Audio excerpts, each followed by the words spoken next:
We're climbing,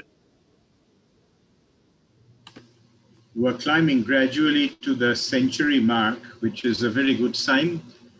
But good evening. This is Dr. Shondip Chatterjee welcoming you on behalf of the Library Subcommittee of the Bengal Club to another of our great events held on a virtual platform. Before I introduce my guest this evening, I just remind you about the Bengal Club norms of virtual meeting. Please put yourself on a mute mode and make sure that the dog doesn't bark next to you when you have the computer on the desk. Right. Good evening. My guest today, our guest at the Bengal Club today, is a man I have known personally for over 2 decades. A man whose life has been a bit of a paradox in the sense that he moved from the serene tranquility of IIT Kharagpur to the turbulent cauldron of College Street and Presidency College. A man who gave up his career in academics to take up a career in administration. A man who dropped biology because he hated it so much, but got married to a biology teacher of renown and an author of a seminal textbook in biology. And the paradox doesn't end there. Our guest this evening, by his own confession, could not tolerate the sight of a cockroach in the biology laboratory, let alone dissect it, and yet went on to become the principal chief conservator of wildlife and forests in West Bengal. And yet, one who didn't, even in the twilight of his career in the wildlife service, forget about his academic pursuits, and at a time when most of us would be contemplating retirement, he obtained a PhD and a professorship. Yes, our guest this evening is none other than Professor Dr. Otanu Raha, IFS. Welcome to the program, Otanuda. Good evening to all of you. And Dr. Chatterjee and his honorable members of Bengal Club. It's my proud privilege and I'm really honored that I've been called for such a discussion session. And I'm going to start off, Otanuda, before you say any more, with the first question, which is, why Forest Service? What made you join the Forest Service? And the second question I'm going to ask you, and you can take both together, is why the book that you've written that we're going to be talking about a little later on this evening? Okay, I start with the first question and then end with the second question. Is it okay, Dr. Chatterjee? Yes, certainly. Anyway, so thank you very much. Thanks to all of you. I find that more than 96 people have joined this webinar or rather this web-based discussion panel today. First of all, I would like to say that, when Dr. Shondip Chatterjee is chairing a discussion session, I feel absolutely shaky because in a number of occasions, including some very national level exhibition debates, when he had been chairing these debates, and one such debate was organized by the Presidency College, Presidency University in 2019 in Calcutta Club. So he was a debater, and I would like to say that I'm not a good orator. I'm not an orator at all. So I have never spoken. So whatever I could do a little was to write down something and also do something in the field. Before I start, I would like to address Mr. Joydeep Gupta. Mr. Gupta, I think you are from Delhi. Namaskar.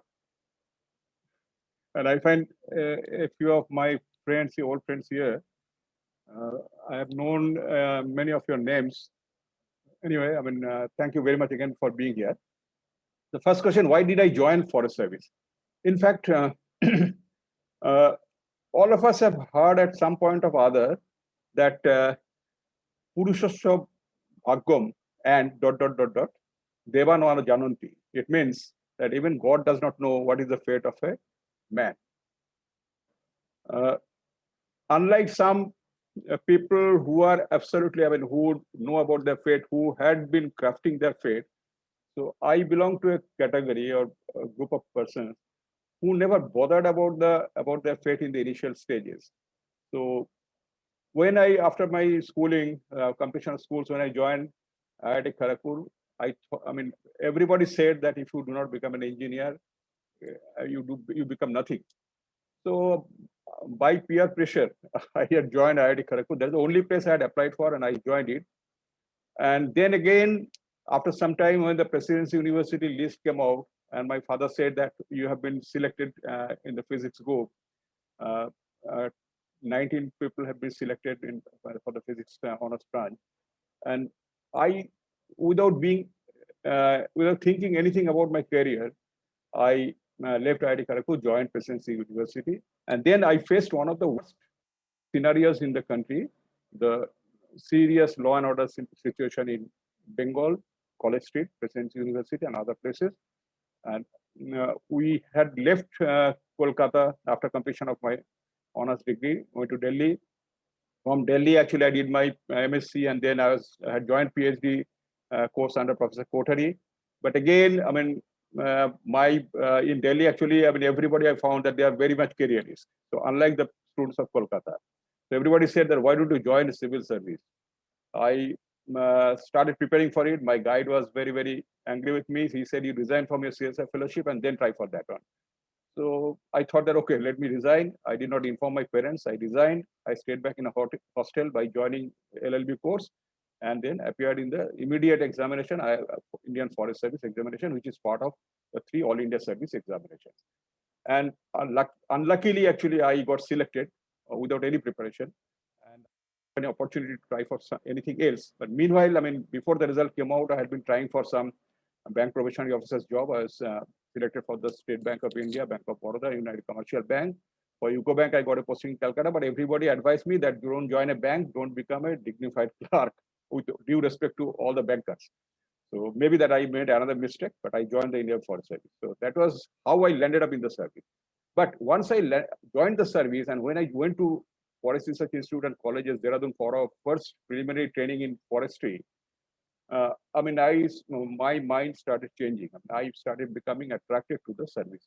So when I joined the service, I did not know anything about Indian Forest Service. It was a very, very new service, the 3rd All India Service, which was constituted only in 1968, and I joined in 1977. But then after that one, a lot of things happened. So my life had moved very fast, and I had a lot of obstacles to overcome. I had a lot of opportunities which came in my way without being aware of it.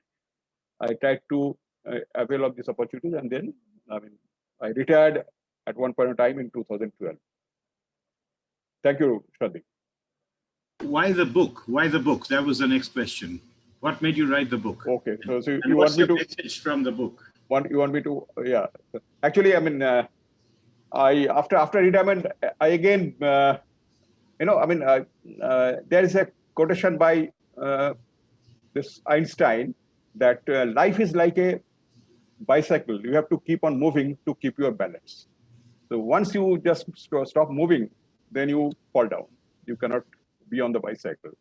So for me, actually, fate was like that. I had, in course of my development of career, so there have been many twists and turns. So I did not know which direction I was really going.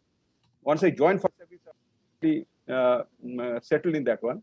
But again, after retirement, I was called by the state government to act as an advisor in the tourism department, and then came the Corona pandemic in March 2020. When there was a lockdown on 22nd of March, and I had to stop. We decided to stop going out of home as part of the protocol. And then, I mean, my working life actually came to a halt on 22nd of March. So I started working from home. And then I thought that, I mean, I had never, I mean, even after retirement also, I never got any time to do something not positive that way. I mean, do something, I mean, which I really had not done in the past. But this corona pandemic gave me an opportunity. And when I was almost out of any activity, then at middle of night, suddenly I used to wake up and then to think that, okay, I mean, these things had happened, say, 20 years back, and I should have done something. I did not do that one. Or maybe 15 years back, something had happened. You know, I had faced a certain situation, I could not solve it. Why did not do like that? And these, some of the memories were sweet. Some of the memories were actually giving me a lot of pain. And I thought that, I mean, I must jot them down, because otherwise, I mean, if they remain in my head, I really cannot continue it like this. I would not know how long the pandemic will continue. And I started writing something. I mean, it's jotting down some of the memories. Initially, I started writing down the memories that had been sweet for me, that have been nice for me. But again, I mean, on the way, I also found that I had to do a lot of things which I could not do, but which should be done by our future, I mean, young officers and probationers, future generation, so that they are able to obstacle some of the hurdles that they face in course of their career. And I started writing that one, and I must mention that, I mean, my actual writing of the book and publication of the book became a reality when my respected Lalada Buddhadev Guha, he told me, author, why don't you publish it? You have been writing something, why don't you publish it? I said, I do not dare to do it on forestry or nature when people have read your books, people have read about nature in your books. And if I write it, so except me, nobody will read it. But he said, no, you should write it. If nothing else, at least it will be, I mean, you remember that you have done something which you could not do earlier, but done it. So I got it published in the month of March. Now I presented 3 copies to 3 different professionals. One copy was given to doctors, 1 copy was given to an engineer, and the 3rd copy is given to a civil service officer. I must say that service officer said, Raha, after say 2 months, Raha, we are so busy with the first of all pandemic, and then your YAS, and then the relief activities for the YAS and all these things. So I do not have time to read about it. The engineer said that, Mr. Raha, so I have been working as a CEO of a steel company for almost say so many years, and I had worked in the steel industry for so many years. So my mind has become absolutely still. So I do not read. I could not read your book. But I found that I had given another 2 copies to another 2 doctors, and all the 3 doctors, after some time, 15 days, so they wrote me back. They said, Mr. Raha, so these are the books. So they criticized some of the things, and they said that, okay, these are the good aspects. And then I found that, with all due respect to all professionals, that doctors are the people whose minds are even as young as their starting days, even at the age of 55, 60, or 65. So I have some repentance that, if I had tried to become a doctor, maybe I would have become a very mediocre doctor, but I would have been able to achieve something more than what I have done till now. Well, Otanuda, I have to interrupt. I think you took a very good decision to leave IIT and join Presidency College, because the president of this club does not invite people as guests unless they've been to Presidency College. So maybe that's why you got invited by our president today. But on a more serious note, you know, when we have a wildlife expert, the first thing that the audience wants to know about is tigers and the Sundarbans. So tell us a little bit about your encounters with tigers. I know you were involved with radio collaring tigers. You were also involved with mapping of the Sundarban biosphere, and you were one of the first people to do so. So tell us a little about your encounter with tigers and Sundarbans, and what has been your experience, and then I'll ask you a little later about the future. Okay. So first, can I go to the share screen and then show you? Yeah, feel free. And Sandeep, please just stop me when I'm exceeding by the limit. You know, normally I'm a bad writer, so I'm talking, even without bothering whether to. Don't worry, I'm very good at that. Okay. So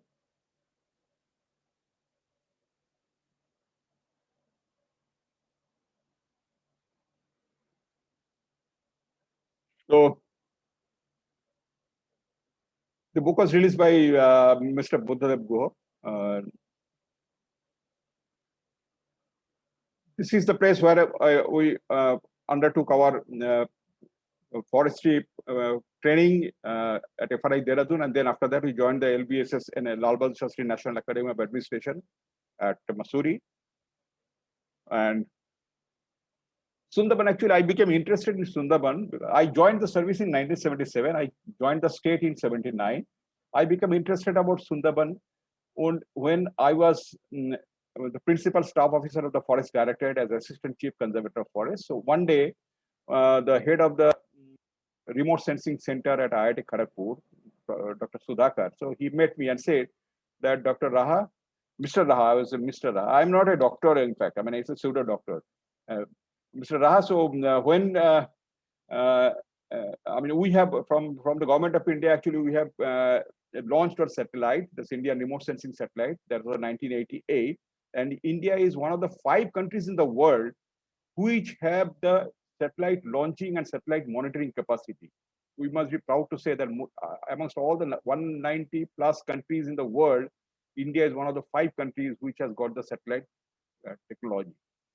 So he came and told me that we have launched a satellite, but primary job of the satellite is to basically monitor the environment first. But there is a basic job of a satellite, remote sensing satellite. So we want to do some study on the forest vegetation map of the state, how the vegetation map is changing. Before that one, at the global level, there had been a lot of discussion by heads of all the countries that the world is suffering too much after the beginning of the industrial revolution in the 1900s, and during the last 120 years or so, so much of pollution has been created, caused, so much of global warming has taken place that the whole humanity, the whole human civilization is facing a crisis of climate threat. So something should be done about conservation of our nature, conservation of our forest areas. So he said that, okay, I mean, how can you help us? So I was the principal staff officer, though I was a very young officer at that point of time. But I mean, since I was the only person in the directorate that type with some background of physics, so my principal chief conservator of forest told me that, Raha, you take care of it. So we started preparing the vegetation map of Sundarban. The map that you find here is a satellite map of Sundarban region. The blue colors are the Bay of Bengal, the red colors are the mangrove vegetations, and the other buff colors and other colors are basically the habitation areas, cities, towns, and other places. Kolkata is just above the picture that you see. And Sundarban is also a place which has got 3 international accolades. I think it is the only place in the world which has got 3 international accolades. It's a World Heritage Site. It is a Global Biosphere Reserve. It is a Ramsar Site. Ramsar Site means international wetland of international importance. And then Sundarban Tiger Reserve is the only tiger reserve in the world where the tigers do drink saline water. So nowhere else you'll find any animal drinking saline water. So we prepared a map, and after generation of the map in 1990, we found that we have been comparing with our available Sundarban maps, and which we found that, I mean, jointly with the IIT Kharagpur, we found that so much of changes have taken place in this estuary. In this, the largest estuary in the world, so much of changes have taken place. The rivers, all these topographics have changed. And I thought that, okay, it's an absolutely very interesting place. So I had been to Sundarban before that one only once or twice as a tourist, almost like a tourist. But then I started taking interest. So I collected more satellite maps, did some more intensive study, and found that, okay, I mean, I should really keep on studying this period. These are the infinite possibilities. And then in 2001, I was posted as the director of Sundarban Biosphere Reserve and chief conservator of forest of South Bengal. My territory was from Murshidabad to South 24 Parganas district. All these districts are under my jurisdiction. On 2nd of October 2001, it was Gandhiji's birthday. I received, I just woke up from, I was in Calcutta, I woke up, and then I received a mobile message that some tiger has strayed into a village in Kishori Mohanpur, which is in the fringe of the Sundarban forest, and a few thousand people have already surrounded it. Surrounded the tiger is trapped. Then I said, I mean, how did it happen? So they said that actually, sir, actually the tiger was swimming from one island of the forest to another island. Both the islands are having mangrove forest, but adjoining island was a non-forest area. That is a village island where thousands of people live. But along the embankments of the island, there are thick mangrove forests. So tiger actually miscalculated, swam into that mangrove, into that island, and then when it got inside the village, so it thought that why don't I get some food? So it was trying to approach some uh, the cattle shed for catching a cow or a calf. And early morning, actually, when the people got up, they are going to for their routine clearing activities beside the river bank. They found some pug marks of tigers. So immediately, they raised an alarm. Thousands of people immediately gathered. They knew that some tiger has entered into the village. So they started looking for the tiger. Pressing the pug and looking for the tiger. And then they found that the tiger had got into it. The tiger, by the time through this halla bulla, so scared that it had got into a small shed. It's a hutmate. And it was afraid of the people. Now, what happened is that these people, they first of all, they said that, the tiger, they informed the forest department, which was almost a 20 kilometers away in another island. Uh, and if they had to come, they had to basically come on board, taking almost 2 to 3 hours. So they could not arrive. These people said the tiger belongs to forest, so it has entered into a village. When we go to the forest, the tigers eat us. So when it has come to a village, we should kill it. And I sent a message to the DG police in Kolkata and told him that you please ask your SP to send some police force immediately. I told my in the field that you immediately rush with your speedboat with the tranquilizer gun. So all of them had gone, and I was getting ready to go out.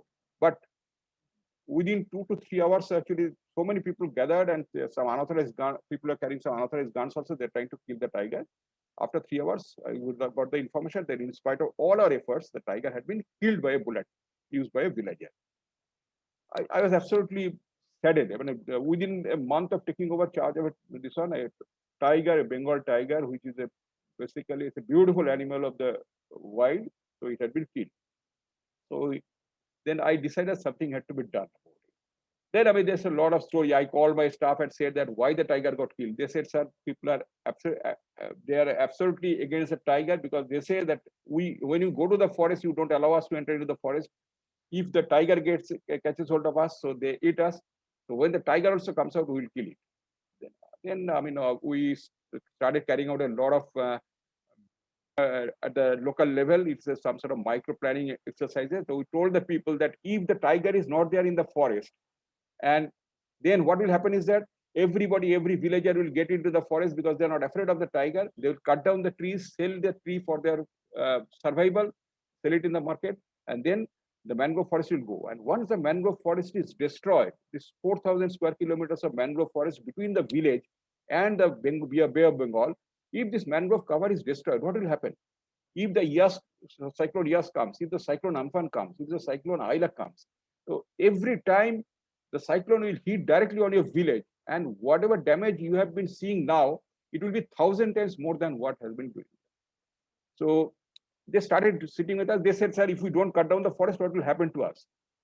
I told them that, okay, so if you are not cutting down the forest, not going into the forest, then what we shall do is that whatever fund I have getting from the government, we shall try to generate some activities at the field level. What sort of activities? We said, we told that let the women form some self-help groups and then try to raise some mangrove seedlings, which they will sell it to us and we shall plant it in the forest.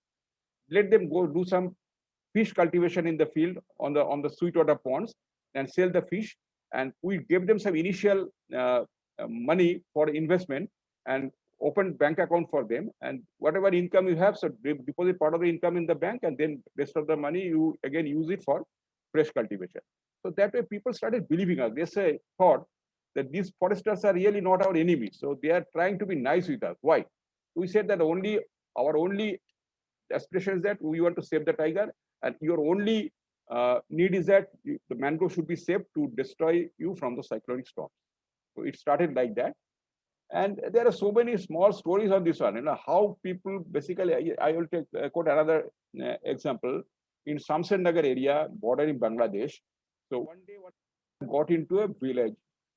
Is a Mr. Bowry. He had gone to, he's a school teacher, had gone to the town and for some official work, and his two daughters, Rupali and some other forget name. So they had been basically sitting on the open veranda of the hut and studying using the lamp. There's no electricity there. In the evening, when she suddenly found the little girl found that somebody is walking, something is moving inside the campus. It was dark, and she thought that dad has come back. So if he comes back, so he'll be coming with some rasgulla. So she immediately jumped from the top of the veranda onto the campus, and then as soon as it did, so tiger had crept into the compound and was trying to go to the cattle shed to catch a cow. The tiger was absolutely afraid that something jumped near it. So it immediately gave the girl a hit with a paw and then ran back and took shelter in the river bank in the mangrove forest. And then, I mean, so many things happened. Thousands of people again came out, and then next day, early morning, they could locate the tiger. They're hiding in a bush. But by that time, so it was almost 4 to 5 years working with them. So these people said that no, the child got killed because the tiger did not want to kill her. The tiger was trying to look for its food. It was not getting food inside the forest. But we should not kill the tiger. And then Rupali Bowry, the child who died, so her father took the lead and said that let us try to chase back the animal to the forest after it crosses the narrow creek. So these are the changes that I had seen. I mean, over a period of 5 to 6 years as director Sundarban Biosphere Reserve, how the people who had been basically, when we had been going to the forest, they had been receiving us with the garland of shoes, because we were there. After 5 years, they started laying down the instead of red carpet, the red daddies to welcome us, because they used to think that, okay, I mean, these are the people who really bothered about us, who are trying to save us from the furies of nature. So, also, Nuda, one of the things that was really intriguing and I found intriguing was when you caught these tigers that had strayed into the forest, how you then proceeded to release them into the wild. Do you want to share with us some of that, and perhaps show us some pictures of that as well?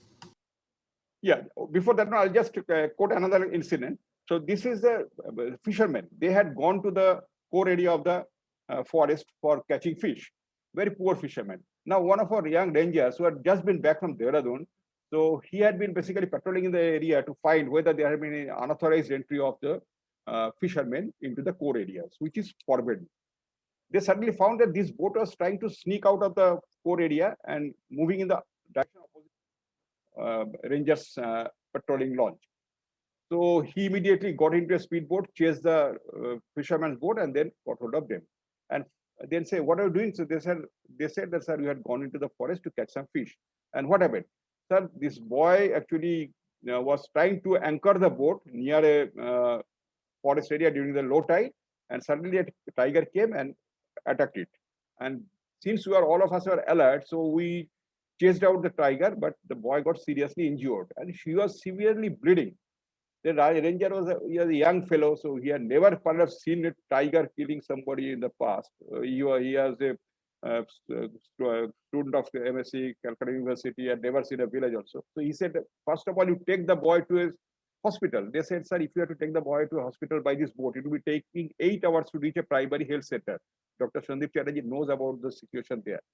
And by the time the boy will die. So he said that you take my speedboat, take the boy to the nearest health center. It may take 1.5 hours time by speedboat. But before he goes, I would like to take a snap as a record that, I mean, these are the people who are present there, and this boy is getting killed because of a tiger attack and not by beating by the forest people. They said, "Sir, wait for a minute." I mean, why?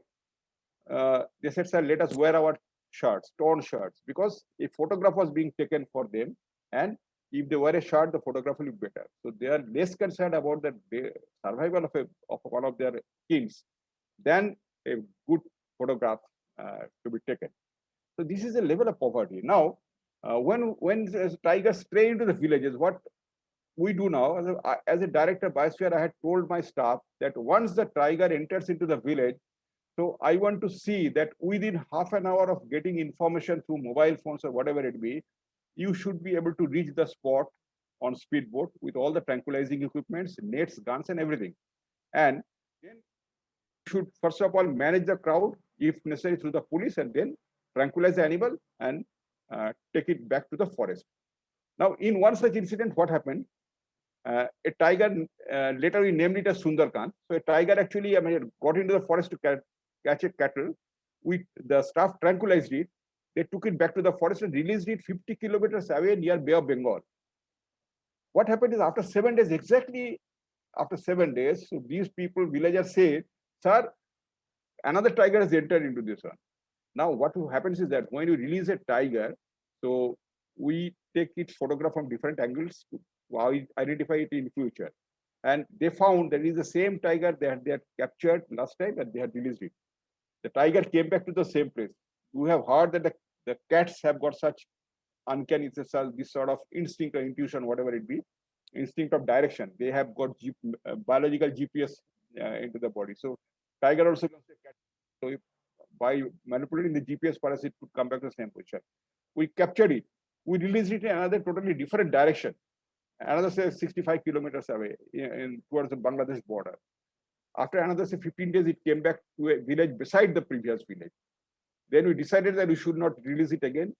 We captured it. We found that the canine teeth of the tiger was broken, so it cannot hunt in the forest. It was coming back to the village. Captured it, took it to Alipur Zoo and kept it in the zoo and named it as Sundarkant. The animal was there for almost 10 years or so, and in 2017 it died. So it was never exhibited in the Alipur Zoo because it was a very, very ferocious animal. So we release them in the forest. We capture them, release them in the forest. I'll just show you one photograph. You see this one? Tiger, after being captured, is being taken in the middle of the river, and then we are really removing the net, and the tiger is trying to get down.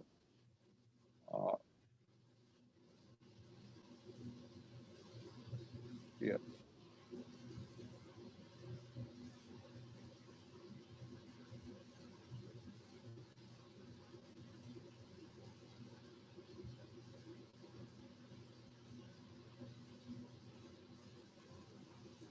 Okay. So next one is. So why did you release them into the water? Why not take them into a land and then release them in the land? No, Dr. Chatterjee, first of all, I know the answer, but I want the viewers to know the answer. We release them into the water because, first of all, the Sundarban tigers, actually, they're very good swimmers. If we release them into the water, they cannot immediately chase some people around it. So it will first get into the water, try to swim and go back to the nearest island. And that is the easiest way of releasing a tiger. If we take it to the land area, the problem is that once we release it from the cage, it has happened in the past that the tiger actually struck back. I mean, it jumped on the backside and tried to hit somebody who are basically operating the cages. So that's why this is the best way of releasing a tiger, that it has the least stress. It gets into the water, swims coolly, and goes to the land. So I'll just show you another picture on that one.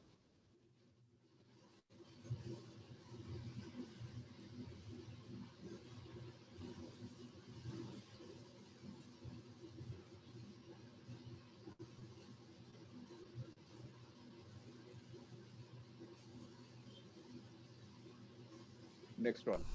So you put it in the presentation mode and then click it. I know, but actually some other maybe because of some problem it is not working. It's not opening.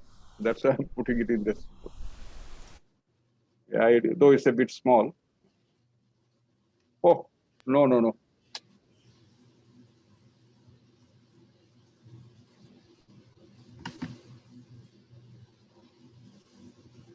Yes.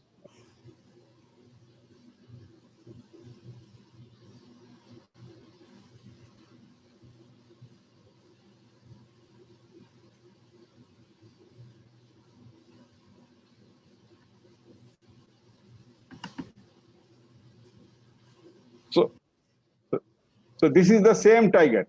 It got into the water and then it got into the water and then swam onto the land and then went back to the mangrove forest. Okay. And there is, in fact, I mean, I think somebody is trying to write on the whiteboard here. So this is also the same tiger, Sundarkant, and it had the right canine broken. So that was the problem that the tiger was facing. Okay. And Dr. Chatterjee spoke about the radio collaring.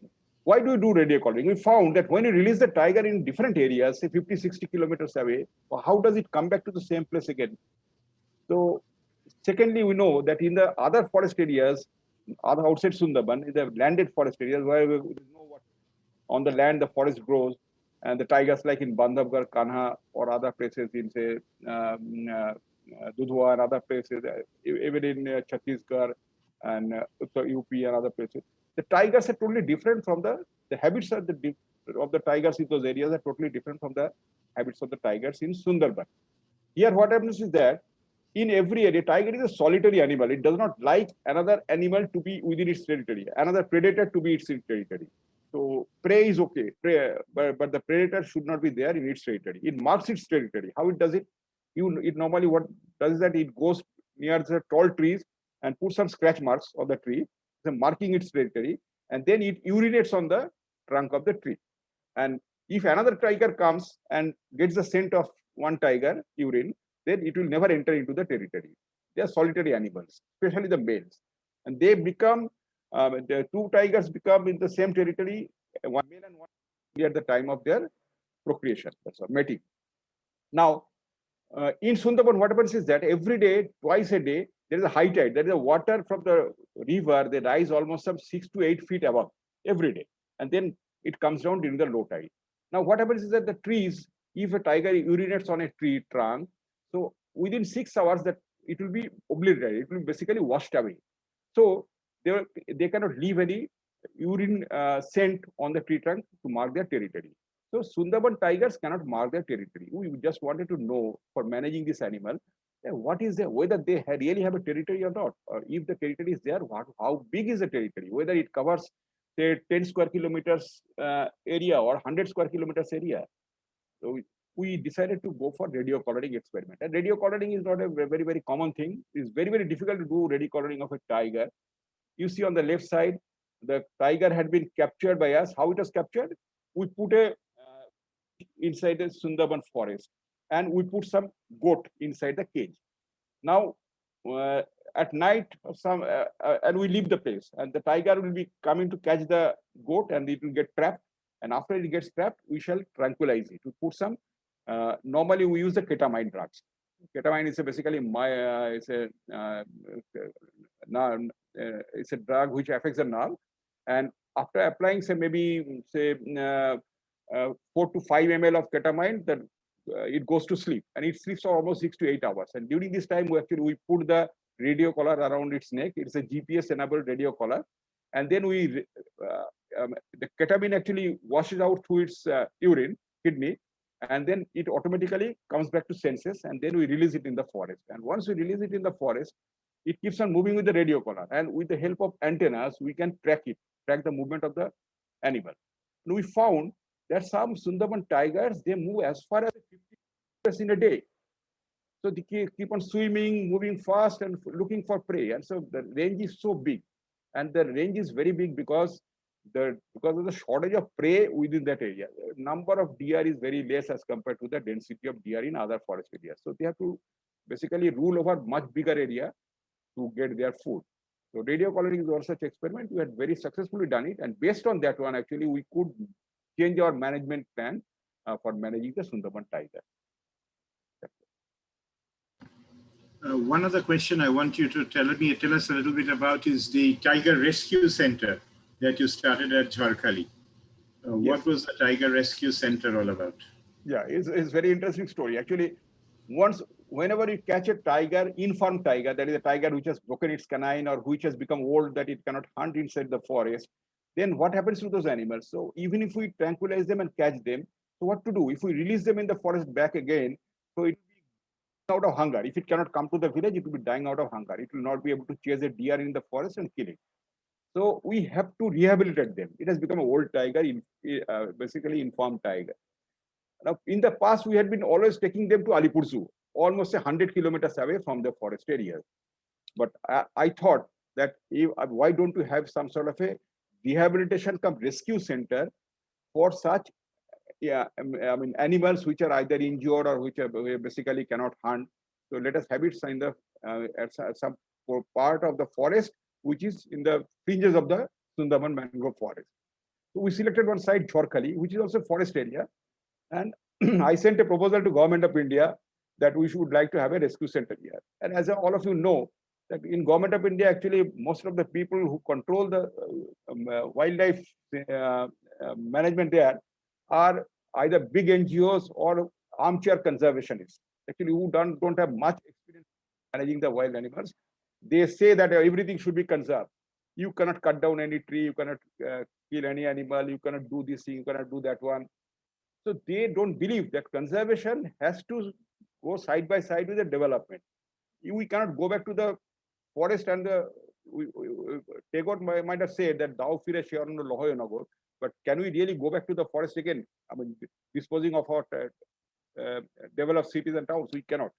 So there has to be balance between the two. So I said that tigers have to be rehabilitated here. They said no, you cannot keep a tiger outside the forest in a captive condition.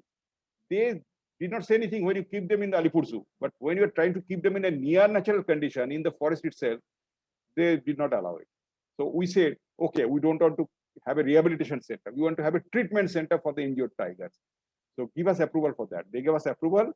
And in 2009, we built up the Jharkhali Tiger Rescue Center. If any of you visit Jharkhali, please do visit. During the last cyclone Amphan, and yes, it was severely damaged, but still, we have some tigers. Even if you don't see any tiger inside the forest, you'll be able to see a tiger in the rehabilitation center, Jharkhali Center. Okay, Osanu, a question has come just now, which is very pertinent to what you're saying. So I'm going to interrupt and ask you that question, which is, yes, how about the tiger census? How reliable is it, and what is the methodology used? I think you have a nice photograph of that also. Actually, it's a Jharkhali Rescue Center. You know, it's almost a near natural condition. In Alipur Zoo, we keep them in a cage, but here we keep them in open areas. Now, about this tiger census, it's a very interesting thing. Even I know that for the human census, I mean, there are instances where a minister was left out of the census. A person as important as a minister, he was not counted at the time of human census. And in the forest areas, 4,000 square kilometers of the Sundarban forest, no human beings, nothing else inside that one. Only animals, the deer, the wild boar, the tigers, the fishing cat, and a handful of forest guards living on the boat camps inside the forest. I shall also just, if Dr. Chatterjee allows me, I will just take another 2 to 3 minutes time to describe such boat camps. Now, for the tiger census, what happens is that how to really count the tigers. When we go for counting the tigers inside the forest, they do not know that Mr. Raha has come to the forest to count us. They don't come out. So they basically go deep inside the forest. They try to avoid human beings. How do you count it? We count the tigers. I mean, the age-old practice was that. In fact, it was initiated by another very renowned forester, Dr. Chaudhuri in Simlipal area. He said that the no two tigers have the same pagma. Just like human fingerprints, only 2 fingerprints in 1 million people, they may match. Same thing for tigers also. Normally, every tiger has got its own unique pug mark.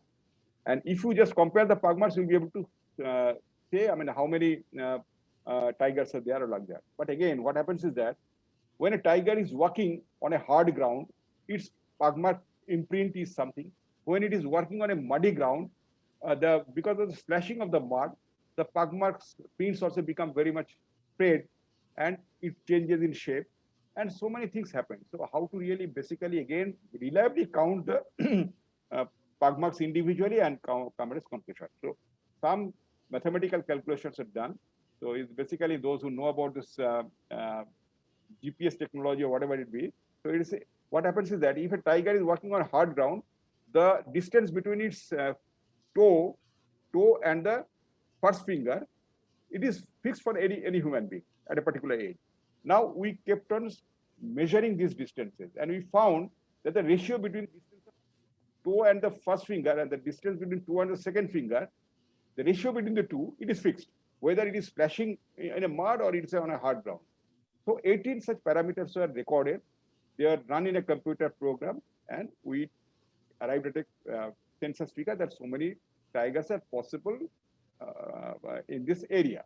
Again, we cannot say that whether it is plus or minus. We cannot say whether it is 18 tigers or 102 tigers. It cannot be said. It's a range.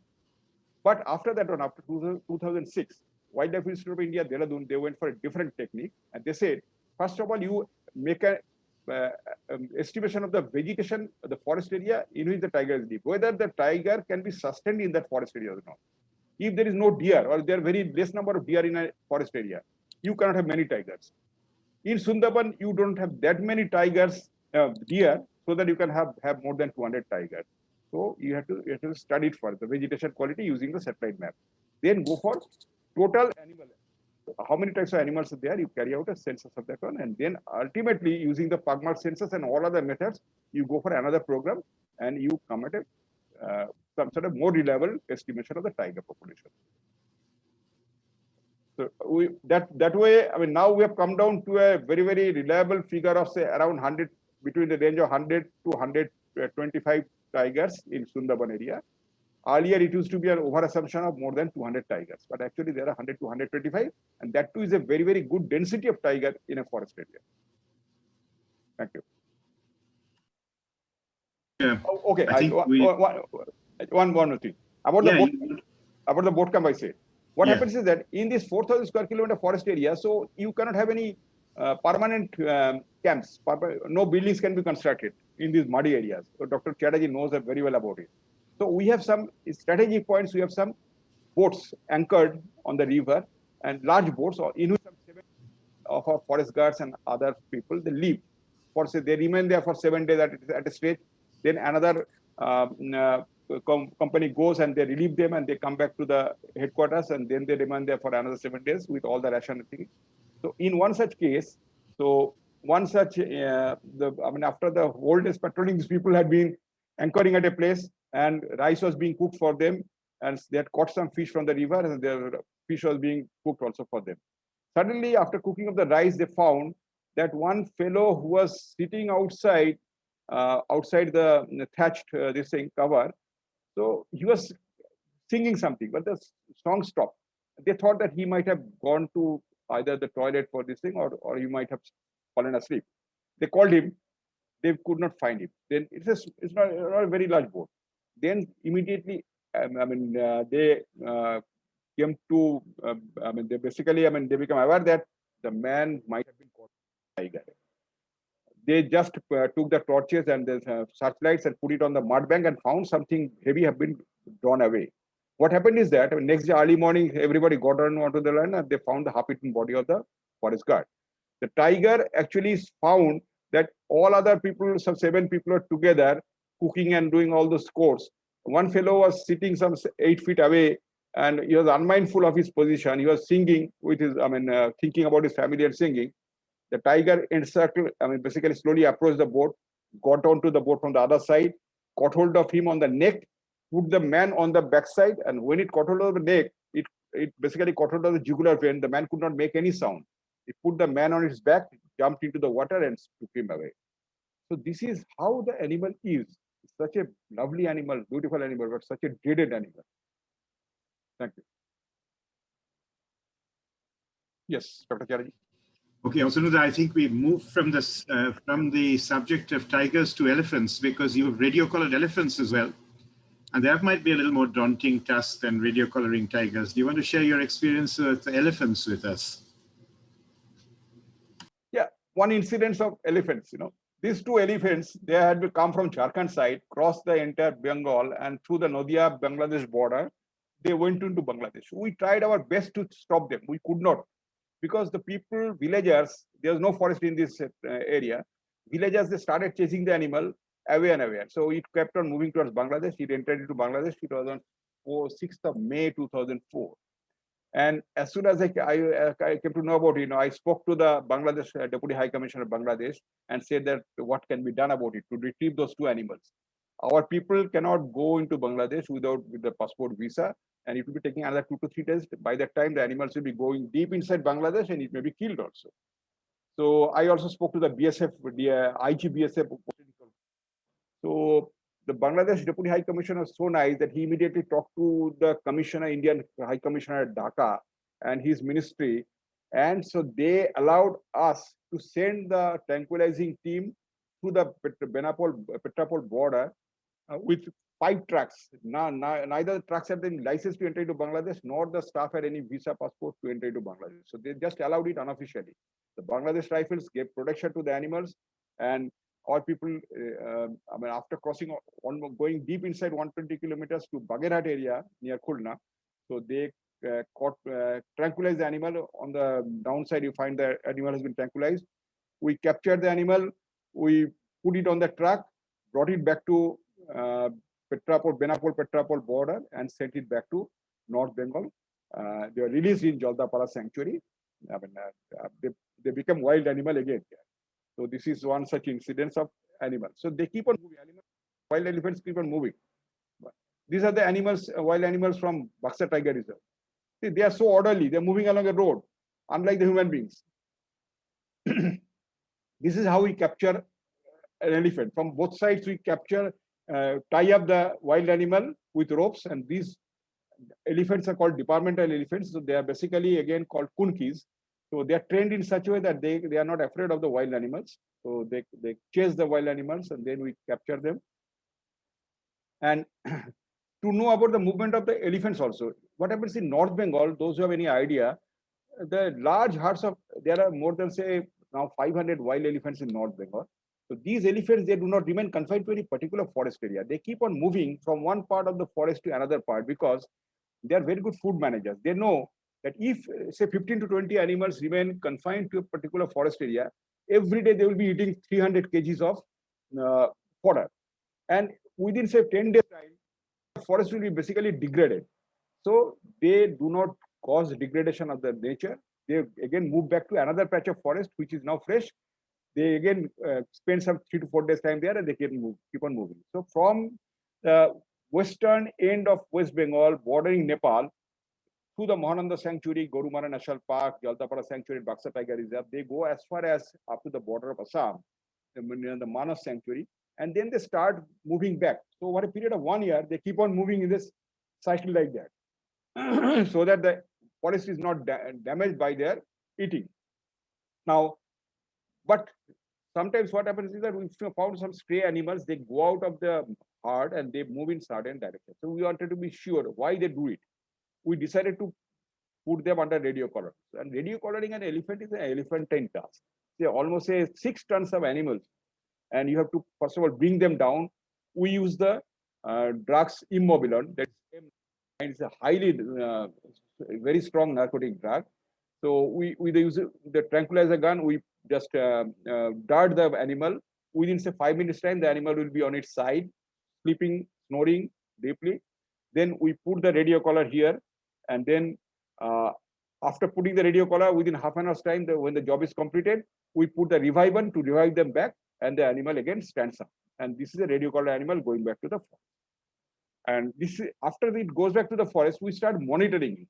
You see the wireless antenna that our people are carrying, and the radio collar is giving the beeps, and the antenna actually catches the signal, and we keep on tracking the animal where it has gone.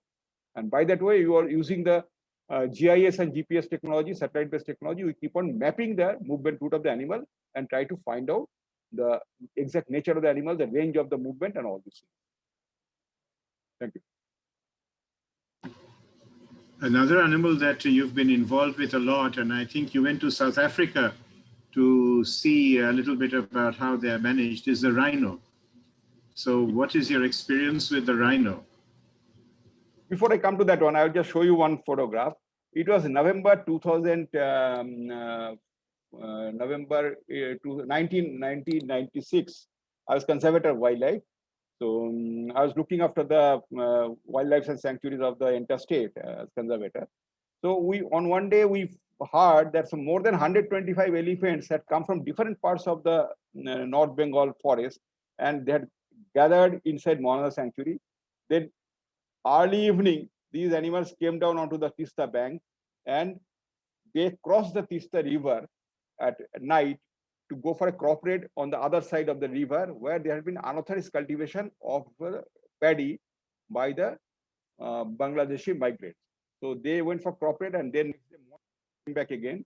So that is the only time it happened that I am a witness to this one, that so many elephants of North Bengal getting together at a particular place being photographed, more than 125 elephants getting photographed. So it had never happened in the past. It has not happened after that one. So now I come back to rhino. Yes.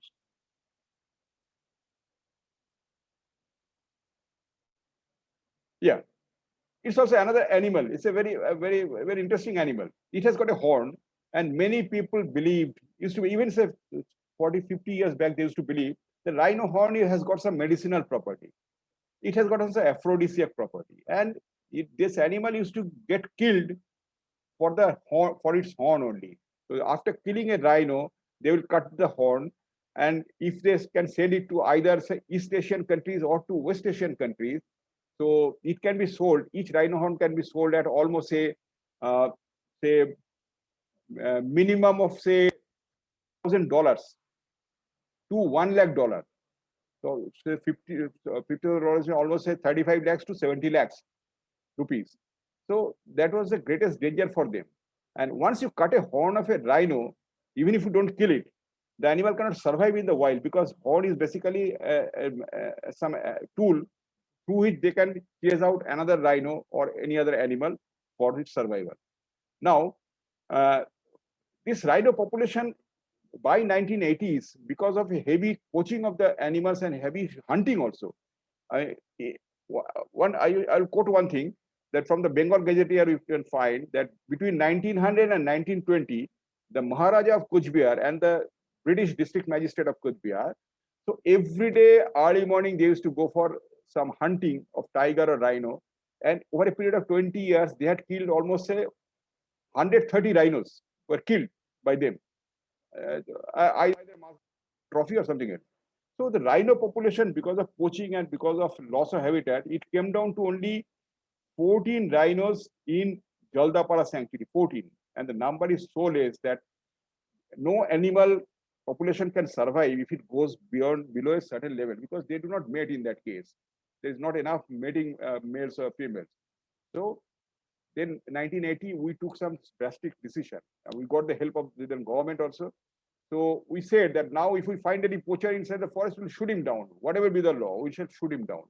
It is unofficial, I'm telling you.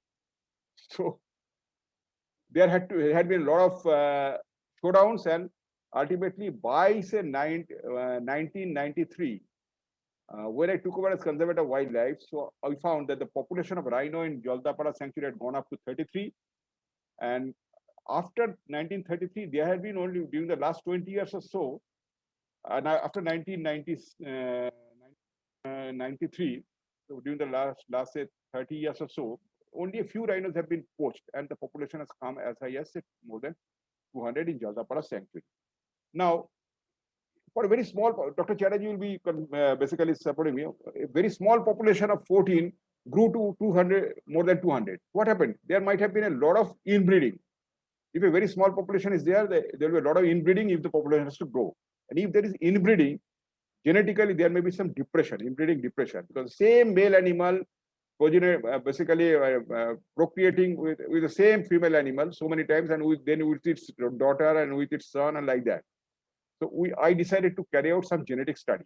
I involved the Institute of Immunology at Hyderabad and WIA at Dehradun to carry out some genetic study using their blood to find whether there's some inbreeding depression has set in this animal. If so, then you have to get some fresh blood from some other fresh animals from some other areas to basically diversify gene pool spectrum. This is one animal which was brought from Kaziranga when it was hardly say 2 years old. We tried to release it in the forest after keeping it sometimes in the seclusion inside the forest area. But once we released it, it was immediately chased by the biggest bull rhino in the Gorumara sanctuary, and it injured it seriously. So we carried out a lot of animal operation, all these things. It survived, but we could not release it back into the forest again. It could not mate with anything else. So then in a few years back, we brought it back to, rhinos normally live for more than 50 years. So we brought it back to Alipur Zoo. The director of Alipur Zoo is now basically taking care of this animal. So this is another thing. And third one, I will say that we talk of horsepower. Horsepower is a very, very powerful energy. But rhino power is much more than that one. In fact, this rhino had gone out of Gorumara National Park and taken refuge in one Bamandanga tea estate within the tea garden, and because it was chased out by a big male rhino. We tried to capture it and bring it back. We could not do it. So one day we just tranquilized the animal, tied it with some 3 Kunki animals using the ropes. And once we revived the animal, the rhino actually started pulling all the 3 elephants towards his destination instead of us pulling the rhino. So ultimately, we had to cut open the ropes, release it, and then after say a few months, it came back to Gorumara National Park on its own. This is now when you handle a rhino, weight is almost at 2 to 3 tons. It is a very difficult thing. Inside a forest, no tracks can be taken, no winches or cranes can be used. But once I had been to Durban to attend some IUCN conference, and there the chief wildlife warden of KwaZulu-Natal National Park. So he told me that we are going to carry out some translocation of rhino. We shall be capturing some rhino from one area and taking it to some other area where there is no. And through tourism, actually, they keep on earning millions of dollars. So if you're interested, you can come with us. So there had been only 5 people to capture 2 rhinos with a helicopter, with those small aircraft, Dornier aircrafts, and some winch-mounted trucks. So they darted the animal from the helicopter. Then the animal was basically tied with the winch through a cage. The rope was passing through the cage. And then they revived the animal. As soon as they revived it, the 4 people who were behind it, they gave a push to the animal. And the animal, out of its instinct, moved forward. And once it got inside the cage, they dropped the cage gate. And it was within the cage. And then the winch actually picked up the cage, put it on its truck. And then it went to a place where it could be loaded onto a helicopter. The helicopter basically actually, it was put on a net again after tranquilization. The helicopter carried it almost 300 kilometers away through the air, and it was shifted. So it was absolutely a wonderful operation. In India, we could not do it because of a lot of restrictions. But in Africa and South Africa, they are doing it regularly. Zunuda, I think something that the audience would like to know is a little bit about personal stories of animals and men in the forests. And having been through the forests and having accompanied you through almost all the forests of West Bengal, I have heard some amazing stories. And one of the most amazing stories was about this elephant, Jatra Prasad from Gorumara. You want to tell us about the story of Jatra Prasad? Before I tell, I hope that the audience are enjoying. So they're not getting bored to my lecture. Dr. Chatterjee? No, don't worry. We still have a lot of audience connected. Okay. So this Jatra Prasad is one such Kunki elephant. We call it Pitamaha Vishwa. It was a huge elephant, almost 10 feet in height, and it never married. But that means it never mated. And we had purchased it when it was hardly 10 years old. Then it was brought to West Bengal and we trained it up as a Kunki elephant. Kunki means it is for capturing wild elephants or for chasing wild elephants or that sort of thing, that sort of activities. It is part of a departmental staff actually. Now this Jatra Prasad, it was all other wild animals were so afraid of it that whenever Jatra Prasad used to go into the forest, so other wild elephants used to be away from it. They used to move away. Now in one case actually, it was 1995. One Mr. Mukherjee and his family, they went from Kolkata to Jaldapara sanctuary. They are from Salt Lake area sanctuary. And this Jatra Prasad was being used as a tourism elephant. That is, the tourists were put on its back on howdahs, and it was moving through the Jaldapara open grassland to show them the rhinos. Suddenly what happened is that near one bush, when Jatra Prasad approached the bush, within the bush there was a female rhino with its newly born calf. And when the rhinos have the very young calves, so the mothers are absolutely aggressive. As soon as the Jatra Prasad approached the bush, without knowing that the rhino is there, the mother came out, charged at Jatra Prasad, and made almost a 4 feet deep wound on its trunk. And any other Kunki elephant or whatever it be, they would have ran like anything after being injured like this. But Jatra Prasad was so responsible. He knew that the tourists are sitting on my back. He did not buzz an inch. The Mahout Durga was on the top. So immediately through the walkie-talkie, he sent a message to the headquarters that Jatra Prasad has been injured. So immediately sends up rescue elephants. So they came, they rescued the tourists. and they took Jatra Prasad to some place for its treatment. And after almost 1.5 years treatment, Jatra Prasad actually again came back to normal level. Now it was sent to Gorumara because Gorumara is a smaller area where it had to do lesser work. Once it used to enter Gorumara, so there was a male Makna, that is tusk, a large male, which was always afraid of Jatra Prasad. Whenever Jatra Prasad was approaching it, it used to move away. Now, one day, actually, after a few months or so of being in Gorumara, Jatra Prasad had some serious physical trouble. It had some infection and it died. Once it died, so all the staff, they're crying like as if they have lost their children. So they said that we would like to have some memory for Jatra Prasad, some memorial erected for Jatra Prasad. So we made a life-size bust of Jatra Prasad with the Durga sitting on top and put it in an area which is known as Jatra Prasad Tower, from where the tourists can see the rhinos down below. We put it there. Now, after a few days, we received information that that same Makna was moving around the tower, and we did not know what to do. But one day we came to know that the animal had leapt over some 6 feet wide range and had demolished the statue, and then it went away. We could make out that the animal was trying to gauge whether Jatra Prasad was alive or not. Then when it found that it is not a real Jatra Prasad, it is a statue of Jatra Prasad, so it, with all its anger, so it basically demolished the statue and went off. So and then we did not erect another statue of Jatra Prasad because the male was a permanent resident of Gorumara, male elephant, and so, but we named it after Jatra Prasad, the Jatra Prasad Tower.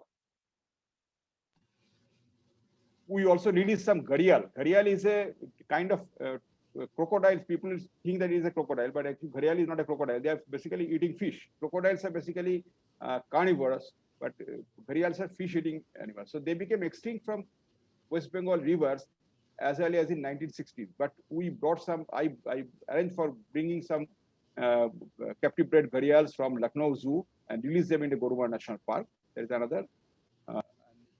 Some of the rivers we find gharial also. This is the red crown cranes.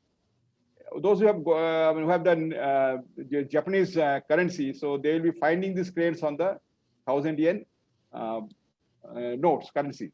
So these red crown cranes are actually basically, there are only 200 in numbers in the whole world. So it is a highly endangered animals. Now, when we went to some conference on wetlands, so we were taken to a place, Ushiro wetland, where these red crown cranes actually come during the winter. During the winter, there is no place where they can have food.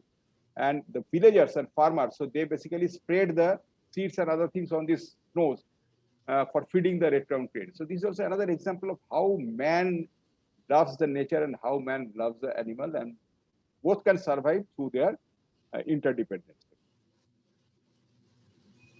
The nation I really respect like anything, so far as they are the best nation on earth. Okay, so I don't know what is the time, so Dr. Chatterjee will guide me now. Yeah, we are getting close to the end of time, unfortunately, but I just cannot but raise a question about some of the heroes who work in our forests, who look after the animals.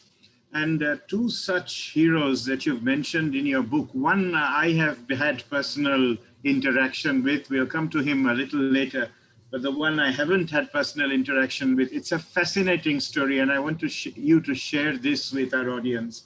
And that is the story of Gopal Tanti, who you taught how to tranquilize the animals. Tell us the story of Gopal Tanti, because I found in your book that's a really very moving illustration of how these people in wildlife are totally devoted to their task and often not recognized.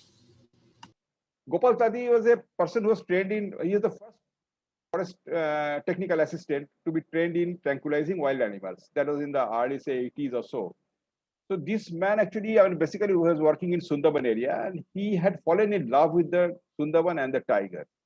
So in one such incident, a tiger had entered into a village and thousands of people had surrounded it. Then what happened is the Gopal Tanti went with the tranquilizer gun. It darted the animal. And after darting the animal actually, first of all, it chased towards Gopal Tanti. Gopal Tanti just moved away, and the animal jumped into the pond on the bank of which Gopal was standing. From the bank, higher up bank, so he was trying to tranquilize the animal. So the animal fell into the pond. And once it fell into the pond, so the dart, the tranquilizing drug had started working, and the animal slowly was getting into sleep. And Gopal found that if the animal now becomes asleep within the pond water, so it will be dying out of asphyxiation. I mean, basically drowning. So what happened is he immediately jumped onto the pond. The animal was not fully unconscious. It still had some consciousness. He jumped into the water and caught hold of the head of the tiger and kept it above the water level so that the animal could breathe. And after some time, the animal went to sleep. It started breathing. And then he gave a signal to others. They came and then picked up the tiger from the water, put it on the land. And Gopal said later, I say that, why you did that one? Why you took so much risk? He said, sir, when I love the tiger, but when I was holding the head of the tiger only say 1.5 feet away from my head, and the animal was half conscious. So I thought that, I mean, perhaps that is the end of my love with tiger. But since I love the tiger, so it did nothing to me. And in future also, if it happens like that, I shall do it again. So this sort of, I mean, courageous action. You keep on hearing about the army people in the field, so they do this sort of thing. But in the sector, in the normally where everybody believes in doing their little bit of job and drawing the salary, so who takes so much of this? But he used to take such this. There's another case of Krishnapada Mondal. I think Dr. Yes, I was just going to tell you about Krishnapada Mondal, and I'm going to just tell the audience that this is a man that one night while we were in this Boni camp was enthralling us about his stories about tigers, and in fact demonstrating to my son all the scars he had on his legs, which he said were tiger attacks that he had been through. And this man was an amazing tranquilizer for the forest department. And Atanuda, just tell us about this story about Krishnapada, because it's an amazing story, and I was actually a witness to this story. So it's really an amazing thing that highlights what our wildlife wardens are like. Yeah, so Krishnapada Mondal was a deputy ranger forester. So basically, when we are in this one part of Sundarban, so almost say 50 kilometers away in another part of Sundarban. So tiger had ventured into a village. Krishnapada went with his tranquilizing team to the village and was trying to tranquilize the animal. So he was standing, the animal had taken shelter in a village hut. So then when the animal came out, the people from other side started making a lot of hallabula. The animal just came out and trying to take refuge in another bush. So Krishnapada was standing almost 50 feet away on the top of an embankment. And as soon as he got the sight of the animal, so he darted the animal. And as luck would have it, the animal, after being darted by Krishnapada, he ran straight towards Krishnapada and jumped on Krishnapada. And both of them fell into the pond again. Almost a similar story. But once they fell into the pond, the tiger swam back to the other side of the pond and went into another bush within the village. Krishnapada was seriously injured on his back, on his shoulder, and on his hands. So people, I mean, then we received the message when Dr. Chatterjee was also there. So and as soon as he came to know about it, so he told me that you just send some message to SSKM hospital. Madam Dr. Chatterjee was, she was also with us. So she said that once we go back to Kolkata, we'll take care of him. And we talked to the SSKM director, and then this Krishnapada was rushed back to this one. He was totally unconscious, rushed back from the field to the PG hospital, taking almost a 6 to 7 hours time. And once his sense was revived, so the first thing asked me, I was standing beside his cot. So we were absolutely shuddered, you know. So Krishnapada asked me, sir, how is the tiger? Has he been able to go back to the forest? Think of it once. So his life was at stake, at danger, and he did not know whether he will survive or not, but he was inquiring about the health of the tiger. And Dr. Chatterjee, subsequently, Chatterjee and Dr. Mrs. Chatterjee, both of them had visited him, taken care of his treatment. We are really grateful to them for this intervention. This is also another example about how people work in Sundarban with dedication. Thank you. Osanuda, we are getting close to the end of time. I think that's been a really fascinating evening. I wish I could ask you to share some of your photographs of ecotourism. but I think we're getting to the end of time. Maybe you could just quickly show us those photographs. Yeah, that's great. But thank you very, very much for sparing your time. It's been a fascinating session. And I can only say thank you very much. And I invite Choitalidi to, on behalf of the Library Subcommittee, to offer a vote of thanks on behalf of the club. Thank you very much. Good evening, everybody. When many of us are tired of Google search, listening to Dr. Otanu Raha, his insight and his love for wildlife was an extremely pleasant relief. The president, the chairperson, and the members of the Library Subcommittee of the Bengal Club join me in thanking Professor Dr. Otanu Raha wholeheartedly for this presentation. Thank you very much, sir.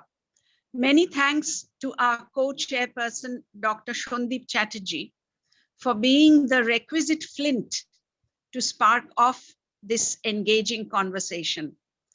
Thanks to each and every participant for showing up.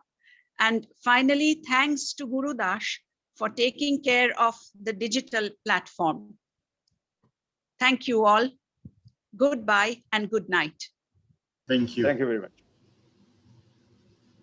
Thanks to all of you again.